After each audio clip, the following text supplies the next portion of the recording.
Mes chers amis, bien le bonjour. Dieu de la médecine doté d'un grand savoir médical, Asclépios est l'une des divinités grecques qui est pourtant l'une des plus mal connues, mais qui a un regain d'intérêt beaucoup et énormément dans la religion romaine sous le nom d'Esculape. Pourtant, malgré cette méconnaissance du dieu, on le côtoie encore de nos jours dans notre quotidien, notamment dans le domaine médical, lorsque vous voyez ce fameux bâton avec le serpent qui s'enroule autour, eh bien c'est le signe d'Asclépios, donc le dieu protecteur de la médecine. Mais avant d'être une divinité assez particulière, Asclépios peut être d'une certaine manière considéré comme l'un des premiers médecins, mais un des premiers médecins divins, ou du moins celui qui va influencer le monde de la médecine et sous lequel bon nombre de médecins, du moins dans l'Antiquité, vont se placer sous sa protection. Dans cet épisode, je vous propose de découvrir justement cette fameuse divinité que l'on connaît sans vraiment connaître, son mythe, mais aussi le culte de ce dernier à Épidore, et d'une certaine manière, qu'on peut dire que cette divinité protectrice est surtout une divinité protectrice du monde médical et celui sous lequel on va chercher à se placer ou à attirer les faveurs par moments dans des temps de crise assez sévères. Asclépios est le fils du dieu Apollon et d'une mortelle, la princesse thessalienne Coronis. Toutefois, Coronis, enceinte, ne va pas, on va dire, avoir une grande fidélité envers son amant divin et elle va s'en attirer les foudres assez rapidement en trompant Apollon avec le jeune Ichis. Apollon finissant par l'apprendre et n'étant pas très content, on peut très bien se l'imaginer, il rentre dans une colère noire et cette colère va attirer l'attention de Zeus, dont il va s'attirer le soutien et à eux deux, ils vont accomplir une vengeance, on va dire, contre ses amants infidèles. En effet, Zeus va foudroyer Ichis, histoire en fait de bien, on va dire, faire en sorte que le mec disparaisse. Et Apollon va tout simplement tuer Coronis avec ses flèches. Alors, certains historiens vont dire que ce sont les flèches de sa sœur Artémis, mais c'est pas grave. Dans beaucoup de représentations, on voit Apollon parfois avec des flèches. Donc, on peut supposer que ce sont ces flèches-là, et qui plus est, Apollon est réputé pour être le dieu de la vengeance, entre guillemets, autant qu'il est connu pour être le dieu de la guérison également. Donc, il y a une grosse ambivalence dans cette divinité. Toutefois, au moment du bûcher funéraire, parce que chez les Grecs, on momifiait pas les gens, on les brûlait sur des bûchers, il va être un peu pris de remords, Apollon, d'avoir tué son amante et son amante qui est enceinte, il va être pris de remords et du coup, il va décider de sauver l'enfant des flammes et de l'extraire du ventre de sa mère pour que celui-ci soit élevé au rang, on va dire, de divinité. Après tout, l'enfant n'était pas responsable des agissements de sa mère, on est bien d'accord. Apollon confie donc le jeune Asclépios au plus sage des centaures,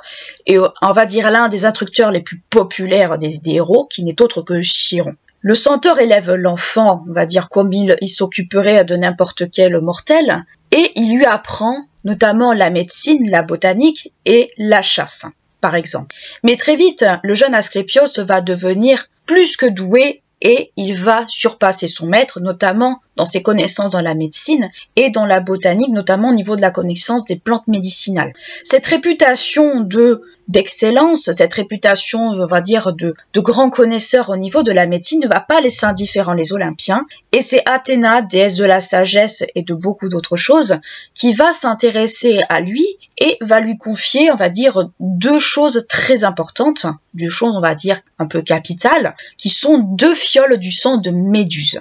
L'une a le pouvoir de guérir et l'autre a le pouvoir de faire mourir les gens. Alors guérir c'est plutôt réanimer les morts. Qu'on soit bien d'accord, c'est plus réanimer les morts que de les guérir.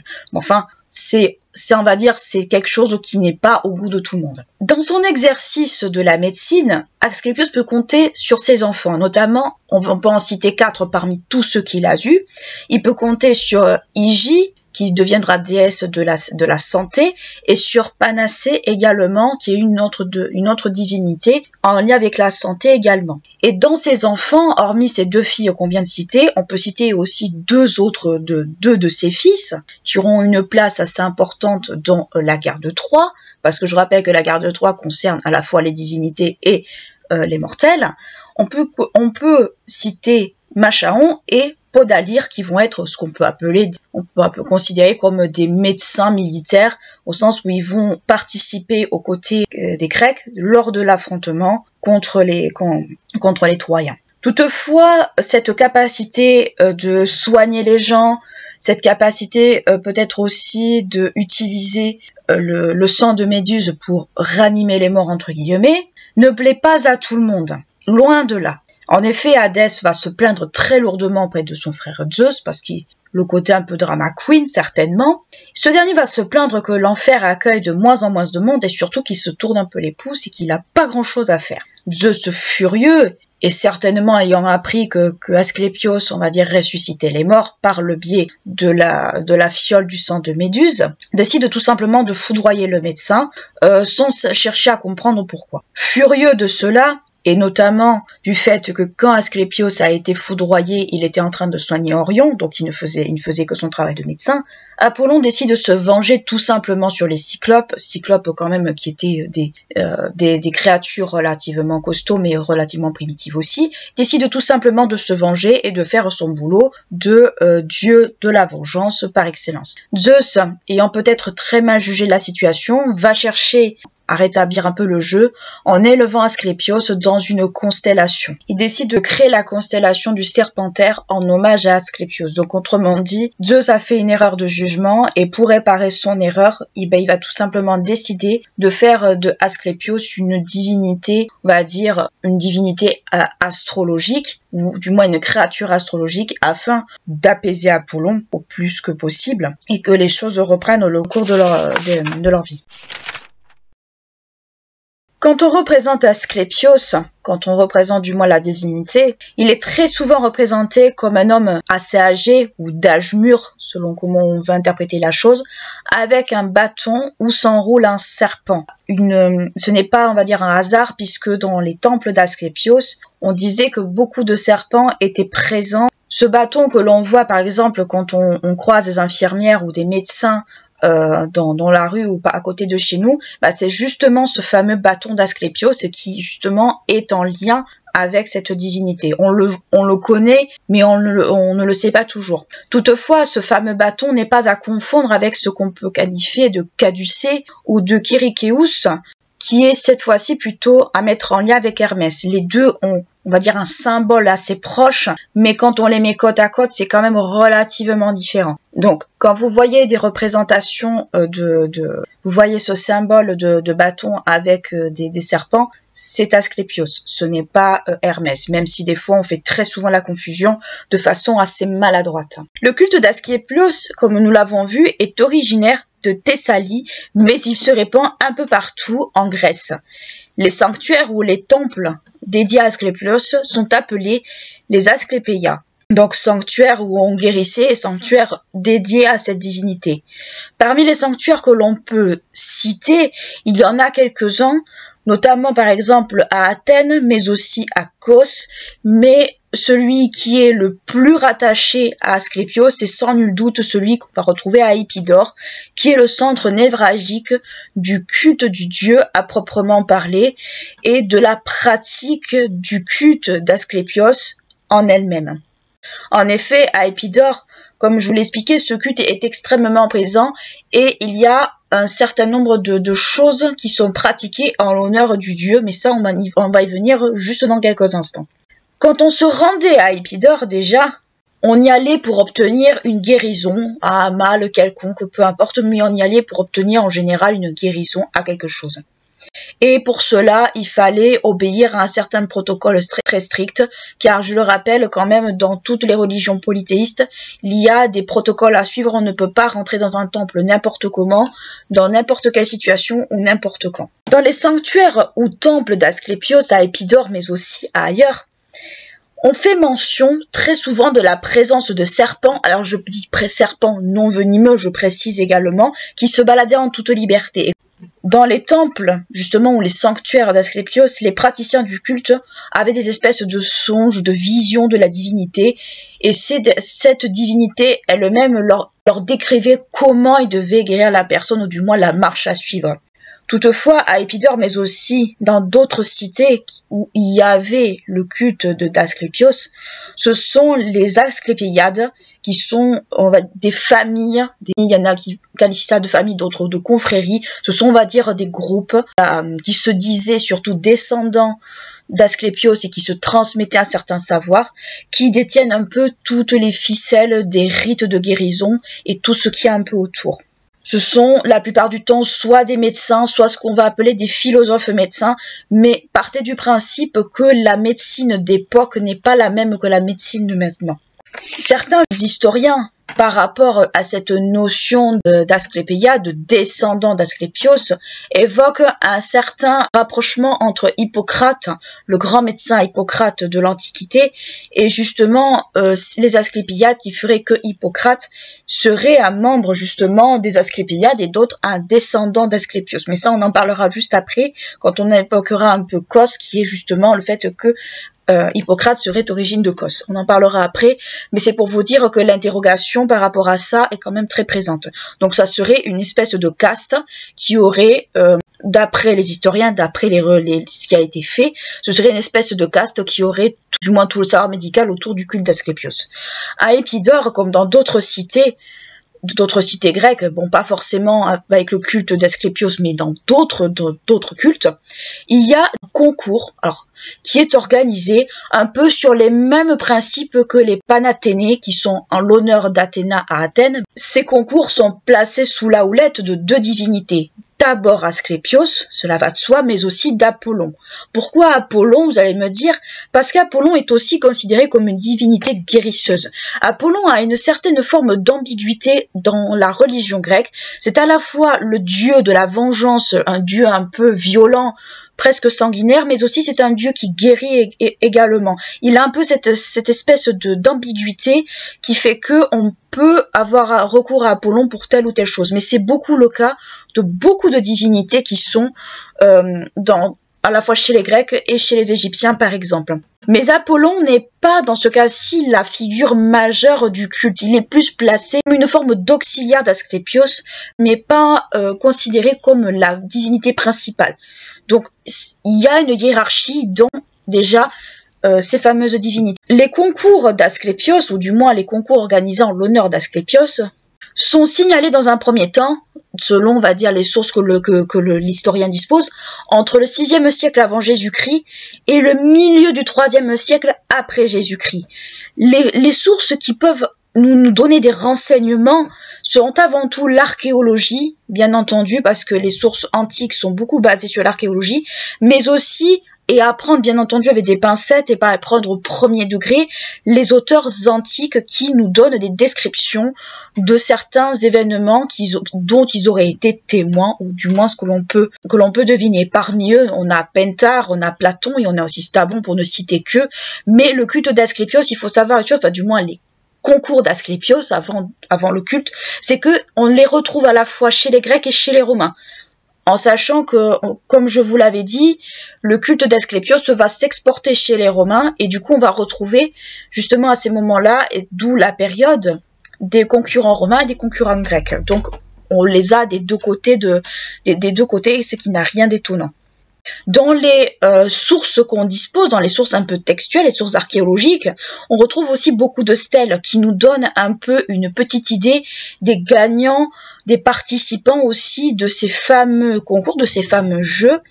Et si on regarde un peu plus, si on regarde les recherches qui ont été faites par des archéologues et les historiens, certains historiens vont souligner que plusieurs membres d'une même famille ont participé à des jeux ou qui ont été vainqueurs dans des jeux d'autres cités. Exemple, un personnage pouvait participer à Épidore pour les jeux en l'honneur d'Asclépios, mais il a très bien pu les gagner au moment des Panathénées, par exemple. Autre exemple pour les membres d'une même famille, ça pouvait être le grand-père qui avait participé il y a plusieurs années au concours d'Asclépios. Je préfère les appeler comme ça au moins on ne se trompe pas dans les noms. Et le petit-fils bien plus tard qui y participe. Donc si on fait un petit peu en espèce d'arbre généalogique ou si on fait des études comparatives, on peut voir que certains noms pouvaient revenir ou du moins certaines parentés pouvaient revenir. Toutefois, même si l'archéologie nous fournit énormément de sources par rapport, énormément surtout de données par rapport à ces fameux jeux en l'honneur d'Asclépios, il y a quand même une limite à ces sources, car faute de conservation, faute de renseignements, il y a quand même une certaine lacune documentaire, pour tout un tas de raisons qu'on l'imagine quand on est historien. On arrive à se faire une vague idée de ce que pouvaient être ces jeux, en quoi ils consistaient, les participants, etc., etc. Les concours pour Asclépios sont à mettre en lien la plupart du temps avec le sanctuaire, la plupart du temps d'Asclépios, un sanctuaire qui des fois était aménagé ou improvisé, ou parfois qui était en lien avec un sanctuaire déjà en place, notamment entre le 4e et le 3e siècle avant Jésus-Christ. Donc, il y a quand même une volonté de mettre en lien la divinité et les jeux qui sont pratiqués, un peu du même genre que les Panathénées. Ces jeux sont placés sous la protection de la divinité, donc si la divinité est à l'honneur, on en profite, et puis surtout, ça crée de la convivialité. Dans ces concours, si on se réfère par exemple à Pentare, qui va nous donner quelques petits renseignements, au niveau notamment d'une potentielle date ou d'une potentielle période où cela pouvait s'organiser, Pentare va situer le début de ces manifestations autour du 9e jour après l'Ismia. Alors l'Ismia c'est isthme, donc il y avait aussi également des jeux à isthme, donc il se situe à peu près vers là. Malgré cette petite indication, ça reste quand même très difficile à savoir. Mais toutefois, et cela, on va dire, reste quand même à prendre avec des pincettes, les historiens sont arrivés à peu près à situer le déroulement de ces jeux sur une certaine périodicité entre la fin du mois d'avril et le début du mois de juillet.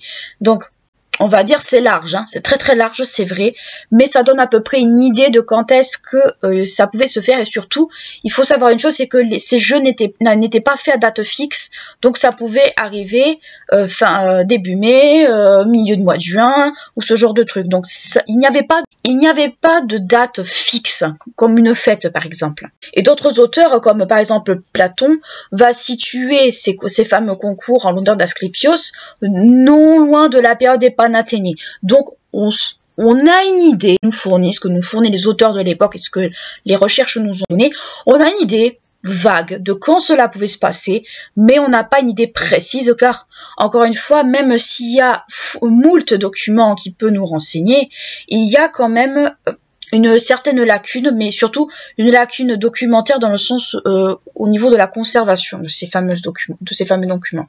Donc ce sont des concours gymniques, donc en lien avec la gymnastique principalement, et ce sont avant tout des concours qui sont d'abord ouverts dans un premier temps aux hommes et aux enfants.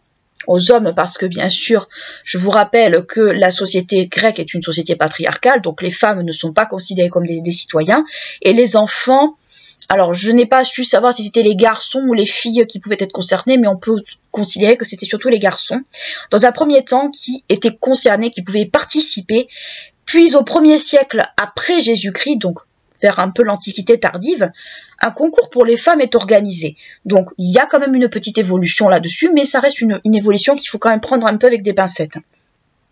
Ces concours sont organisés, sont supervisés par certaines entités. Nous avons un argothète, qui est une sorte de magistrat, et des élanodis, qui sont des officiers qui s'occupent normalement des Jeux olympiques.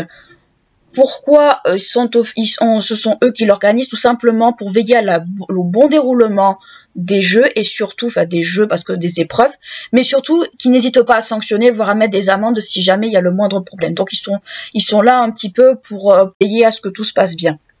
Ces fameux concours, on peut les diviser en plusieurs épreuves et plusieurs catégories. On a d'abord les épreuves athlétiques, bien entendu, comme par exemple pour les Panathénées ou pour les Jeux olympiques. Il y a plusieurs types de courses, avec de la boxe, avec tout un tas d'épreuves physiques. On a aussi des épreuves hippiques, donc chars et compagnie, on peut s'imaginer, et des épreuves musicales.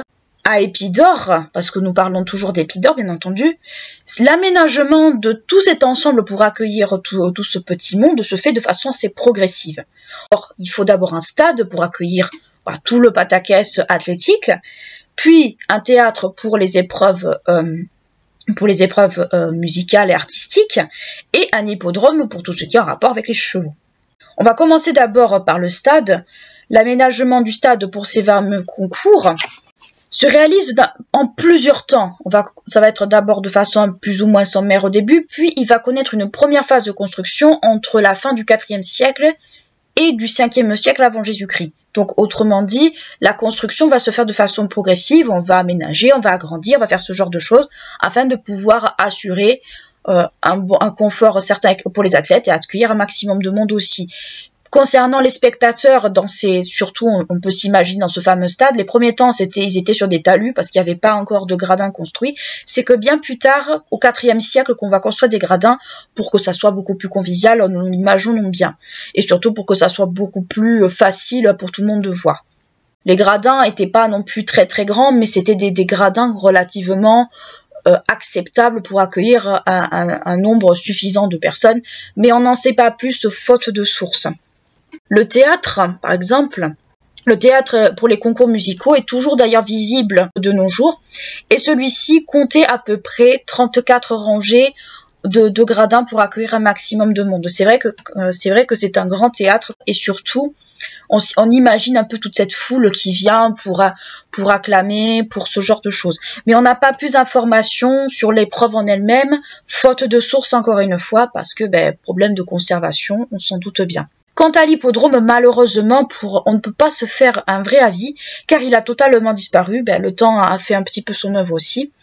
Donc c'est vrai qu'on peut s'imaginer un peu comment ça devait se dérouler, mais on manque toujours de données pour la période antique, comme c'est bien souvent le cas, même si c'est pas pauvre faut pas non plus caricaturer, ce n'est pas pauvre en information, c'est juste que c'est la conservation des documents ou la conservation des monuments aussi qui a posé problème.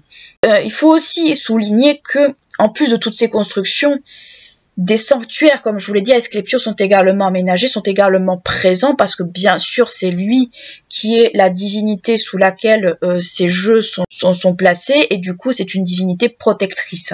Donc c'est à lui qu'on rend, les sacrifices, les hommages, etc., etc. Par rapport au prix de ces épreuves, puisque ce sont des épreuves sportives, ce n'étaient pas des médailles qu'on gagnait, contrairement à maintenant.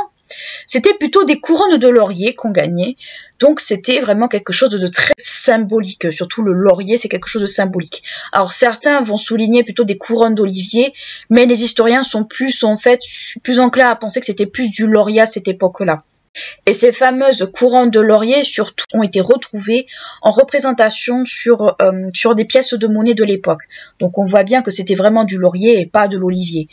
Malgré tout, c'était pas forcément des jeux qui étaient très populaires, qui n'avaient pas autant de popularité que d'autres jeux comme les Panathénées ou les Jeux Olympiques, mais c'était des jeux qui étaient quand même relativement connus, appréciés, et que l'on savait que c'était quand même très présent.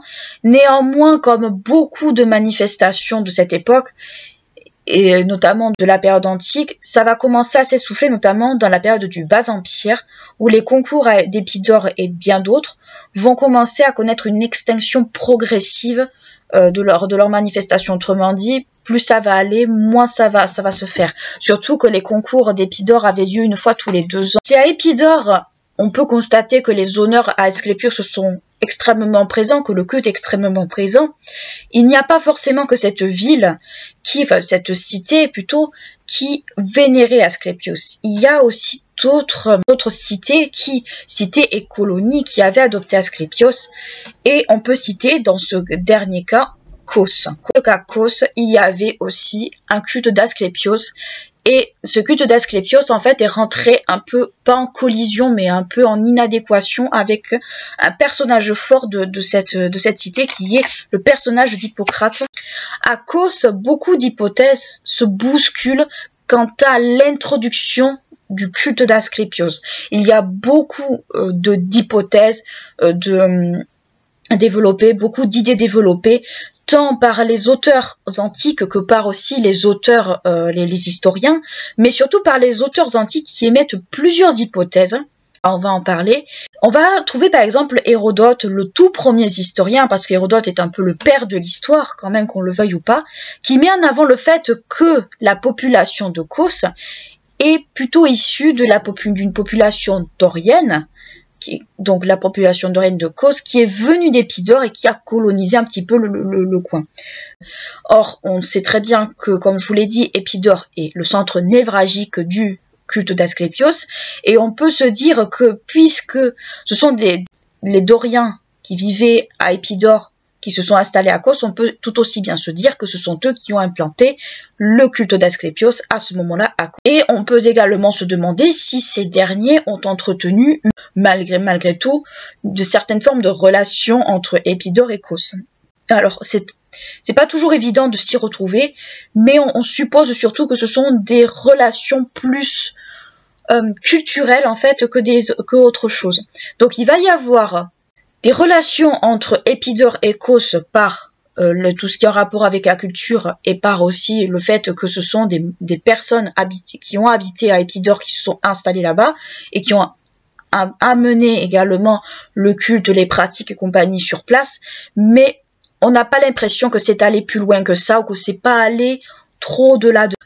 D'autres hypothèses que l'on peut souligner avec les Asclépiades, nous en avons parlé, ce sont ces familles descendants d'Asclépios et ce sont ces familles aussi qui sont allées s'installer à Cos, donc ce sont ces mêmes personnes qui se sont installées à Cos. Et le culte d'Asclépios en lui-même. Il y a des hypothèses qui sont mises en avant aussi par là. Il y a l'immigration des Asclépiades et de d'autres personnes, des Doriens, qui sont partis d'Épidore pour aller à Cos. Mais il y a aussi l'hypothèse qui est en lien avec les Asclépiades et le culte du dieu par lui-même. Il y a aussi cette hypothèse-là. Toutefois, au IVe siècle, toujours à Cos, il faut quand même souligner que certains auteurs, quand même, ont du mal à faire le lien avec, justement, la fondation de Cos et les Asclépiades. Donc, on peut se demander si le fait que les Asclépiades aient exporté le culte d'Asclépios là-bas et leur présence est un lien. Peut-être que oui, peut-être que non. Toutefois, d'autres auteurs mettent en avant un autre type d'explication un peu plus homérique, on va dire ça comme ça, qui ferait du fils d'Asclépios, Podalire, on en avait parlé, vous savez, le fameux médecin soldat de la guerre de Troie, qui ferait de Podalire, en fait, un personnage fondateur, comme on pourrait en voir dans les mythes fondateurs, et qui aurait justement... alors bâti dans un certain sens une dynastie de médecins, du médecin d'Asclépios, et donc qui serait plus ou moins à l'origine de ceux qui vivraient à Cos à ce moment-là. C'est un peu difficile en fait à savoir comment on peut prendre cette donnée, car oui, il y a peut-être une volonté de vouloir avoir un héros en guise un héros local plutôt. Il y a diverses hypothèses qui sont formulées, diverses hypothèses qu'on peut dégager, mais encore une fois, il faut vraiment ne pas prendre ça au pied de la lettre. C'est quand même compliqué, surtout que le fait qu'on prenne justement un des enfants d'Asclépios n'est pas quelque chose de nouveau, parce que on retrouve également ce même penchant pour Panacée, mais dans une autre mesure. On peut également supposer aussi que Podalire, tout comme Panacée à l'époque archaïque, était également vénéré là-bas en tant que divinité peut-être un peu plus locale en conjugaison avec Asclépios. Donc on peut imaginer certaines hypothèses qu'on peut dégager, mais il faut rester quand même très prudent avec ça, surtout quand il y a une notion de mythe fondateur derrière. On cherche à avoir une figure rassurante, une figure héroïque dans ces cas-là, pour pouvoir en fait justifier la présence de certaines personnes à un endroit précis. Donc, il faut quand même rester très prudent avec ça. Par rapport au fait qu'on pense que y ait des personnes descendants d'Asclépios ou des personnes descendants de Podalire et qui seraient aussi devenus médecins, parce que Podalire est médecin, j'insiste dessus. Alors, il va y avoir en fait toute une corrélation, toute une relation entre le culte d'Asclépios, comme je vous l'ai dit, et Hippocrate. Hippocrate est très souvent relié justement aux Asclépiades, dont il ferait soi-disant partie et dont il serait un des membres. Des auteurs comme Stabon ou Pline relient très souvent Hippocrate justement au sanctuaire guérisseur d'Asclépios, l'Asclépieion, et on ne sait pas trop en fait où se situe le sac de nœuds là-dedans, notamment à Kos, parce que Hippocrate est originaire de Kos. Selon, on va dire, ces auteurs-là, Hippocrate aurait été instruit de façon poussée à la médecine en faisant un certain nombre d'actions par rapport aux dieux, par tout ça. Donc il aurait été, selon ces auteurs, initié dans un temple d'Asclépios, mais pour que le savoir reste secret, pour que le savoir qui lui a été transmis ne soit pas transmis à d'autres, ce dernier aurait mis le feu en sanctuaire afin que personne ne puisse bénéficier des notions dont il a été instruit. Alors, les historiens antiquisants, maintenant, ne considèrent plus ce genre de textes comme des textes historiques, car ça relève plus de l'imaginaire qu'autre chose. Dans les documents, par contre, que l'on possède, ou du moins des documents que l'on peut citer qui sont reliés justement à Hippocrate, il y a le fameux traité de la maladie sacrée, qui est considéré comme une œuvre majeure, soi-disant, du médecin. Dans son traité, le médecin, donc Hippocrate était quand même un des premiers médecins que l'on connaisse, considère qu'en fait, toute maladie est à la fois une maladie naturelle, mais une maladie sacrée. Donc, enfin avec un sens sacré dans l'histoire. Donc c'est quand même une thèse qui est quand même assez contradictoire. Bien souvent les historiens décrivent Hippocrate comme quelqu'un de très rationnel, de très axé sur ce qu'on pourrait considérer comme la science de l'époque. Et là, en fait, on donne un caractère sacré à quelque chose qui, selon lui, peut s'expliquer de façon beaucoup plus neutre. Et de plus, les historiens mettent assez en avant le fait que Hippocrate était un peu en conflit, ou du moins s'opposait très souvent au clergé d'Asclépios, et notamment tout ce qui est considéré comme du charlatanisme de la part du clergé de ce dernier. Donc, on peut se demander où est la fiction, où est le réalisme. Donc, c'est encore une fois autour de toutes ces notions, là j'insiste bien là-dessus, parce que ça fait partie du culte, mais ça aussi fait partie des choses sur lesquelles il faut prendre beaucoup de recul, c'est qu'on ne sait pas trop où cela se situe, parce que certains textes sont toujours valides et d'autres ont été complètement abandonnés. Donc, on peut se demander quand même où est-ce qu'on peut se positionner par rapport à ça. Néanmoins, malgré ces positions, et malgré, on va dire, un certain nombre de choses, les prêtres d'Asclépios vont quand même essayer de ramener Hippocrate dans leur juron, en ayant peut-être une volonté de collaborer avec lui et de pouvoir, on va dire, essayer peut-être aussi de s'inspirer de ses méthodes ou d'en apprendre davantage. Toutes ces données provenant des auteurs antiques et provenant aussi des historiens antiquisants de nos jours, sous lesquels il faut quand même prendre aussi beaucoup de recul, parce qu'il faut toujours prendre un peu de recul sur les sources qu'on étudie et sur les travaux qui ont été faits dessus. Il faut toujours prendre du recul, ça j'insiste bien là-dessus. Toutes ces données mises à part, on a aussi l'archéologie qui nous renseigne également et qui nous apprend certaines choses par rapport justement au culte d'Asclépios, ou du moins à la fondation du culte d'Asclépios à Kos. Notamment qu'on peut situer dans une moindre mesure et avec des pincettes, que le culte d'Asclépios aurait été fondé aux alentours du milieu du 4e siècle. 4e siècle avant Jésus-Christ, on se l'entend bien. Mais que les historiens prennent encore une fois cela avec beaucoup de pincettes, car on peut supposer que s'il faut, c'était beaucoup plus ancien que ça. Mais c'est ce que l'archéologie nous fournit. Avant cette date, il n'y a pas encore été trouvé de sources plus anciennes que cela. Donc on peut supposer que le culte d'Asclépios, alors Hippocrate est né dans les alentours de 460 avant Jésus-Christ, donc plutôt 5e siècle.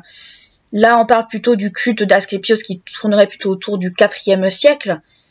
Donc il n'y a pas forcément, voire pas du tout, il n'y a pas de relation possible entre Hippocrate et le culte d'Asclépios qui est venu plus tard. Donc, autrement dit, qu'est-ce qu'il faut comprendre par rapport à Kos? C'est que il y a eu beaucoup de choses qui ont été écrites dessus par rapport à Hippocrate et par rapport au culte d'Asclépios, mais le problème c'est que au niveau des datations que les historiens antiquisants ont pu en faire, il y a des choses qui ne collent pas. Notamment, si on regarde les sources, on va dire, de l'époque antique, des auteurs antiques, et les sources que nous fournissent l'archéologie et autre chose, on voit qu'il y a beaucoup de choses qui ne collent pas. Alors, est-ce que Cela n'a pas été fait pour mettre en lien un grand médecin, le grand médecin qui était Hippocrate, avec le culte du dieu guérisseur, dans le but un peu de donner plus d'importance à Cos et du coup de faire un peu une espèce de propagande autour d'Hippocrate en montrant, regardez, Hippocrate a étudié à Cos auprès du clergé d'Asclépios et tout ça. Est-ce que ça n'a pas été fait pour ça? On peut se poser la question. Est-ce que ce n'est pas une volonté aussi de mettre beaucoup plus Hippocrate en avant? C'est tout un tas de questionnements qu'il faudrait encore se poser justement sur Hippocrate Hippocrate en lui-même, mais aussi sur les dieux guérisseurs, les dieux à qui on attribue la guérison des maladies et tout ce genre de choses. Car c'est vrai que c'est pas toujours évident de faire la différence entre ce qui relève de la prêtrise et ce qui relève de la médecine, voire de la science. Or, on nous décrit un Hippocrate plutôt rationnel, avec un tempérament plutôt tourné vers la médecine traditionnelle et la science, et d'un autre côté un clergé qui lui est plutôt axé sur le divin. On cherche à faire un lien entre une personnalité rationnelle et la religion de l'autre côté. Donc c'est vrai qu'il faut prendre un peu de recul, je pense, par rapport à Cos. Et moi d'ailleurs, en faisant mes recherches justement, j'ai essayé de prendre beaucoup de recul par rapport à ça, parce que ce n'est pas toujours évident de démêler tout ça. En conclusion, ce que l'on peut dire, c'est que le culte d'Asclépios n'est pas resté grec très longtemps. Du moins, n'est pas resté grec centré sur la Grèce aussi longtemps qu'on l'aurait voulu, et surtout, n'est pas une divinité qui est restée propre au panthéon grec plus tard. En effet, les Romains vont aller chercher le culte d'Asclépios au moment d'une peste pour pouvoir le ramener chez eux, et celui-ci sera installé à Rome, sur l'île de la Tibérine, où il va être connu sous le nom d'Esculape. Si on part du côté de l'Égypte, parce que l'Égypte aussi a sa petite version d'Asclépios entre guillemets, ça sera plutôt dans la personnalité d'Imhotep qu'on va trouver une forme d'Asclépios. Oui, Imhotep a vraiment existé, c'est pas dans la momie, je le précise, c'est une personnalité qui a réellement existé, et ce n'était pas un premier ministre, ce n'était pas tout ça, non, c'était un médecin, un savant, qui était très connu pour sa sagesse de son vivant, et qui a été divinisé bien plus tard, au moment de la basse époque en Égypte. Donc, les égyptologues, de ce que moi j'ai pu en voir, ont tendance un petit peu à en faire un Asclépios un peu égyptien.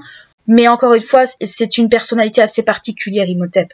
Il n'a pas été médecin toute sa vie, il a eu d'autres charges, mais il est connu surtout pour être un grand médecin, un grand sage, et c'est ce qui fait qu'il a été divinisé plus tard et assimilé, de ce que j'ai pu en voir, à l'Asclépios grec.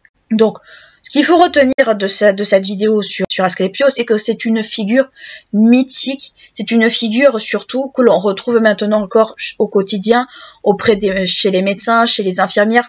Quelque part, on peut dire que l'héritage d'Asclépios a été assuré par toute une génération de médecins, par toute une génération de praticiens, par l'évolution de la médecine, par la possibilité de guérir les gens, par la possibilité aussi de pouvoir faire avancer la médecine.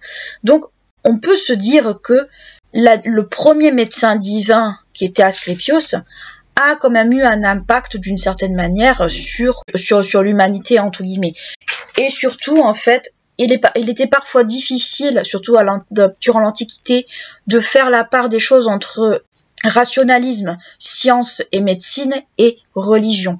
C'est quelque chose qui va rester pendant très longtemps, très longtemps ancré dans l'Antiquité, mais aussi au Moyen-Âge, à l'époque moderne et tout ça. Ce sont on va dire, des notions qui sont pas toujours faciles à dissocier l'une de l'autre, et qui fait que parfois c'est compliqué de se faire un avis sur ce genre de questionnement. Je vous remercie de m'avoir écouté, j'espère que la vidéo vous aura plu, qu'elle aura été assez claire. J'ai bien conscience que pour certaines notions, il faut avoir des notions bien ancrées, et c'est pas toujours évident quand on fait ce genre de sujet, des fois de démêler ce qui relève un peu du fantasme ou de l'imaginaire, et de la réalité. Et heureusement que les sources archéologiques et les sources, on va dire, écrites sont là pour nous aiguiller également en tant qu'historien. J'espère que la vidéo vous aura plu. N'hésitez pas à liker, clocher, à vous abonner à la chaîne si ce n'est pas encore fait. Et d'ici là, prenez bien soin de vous.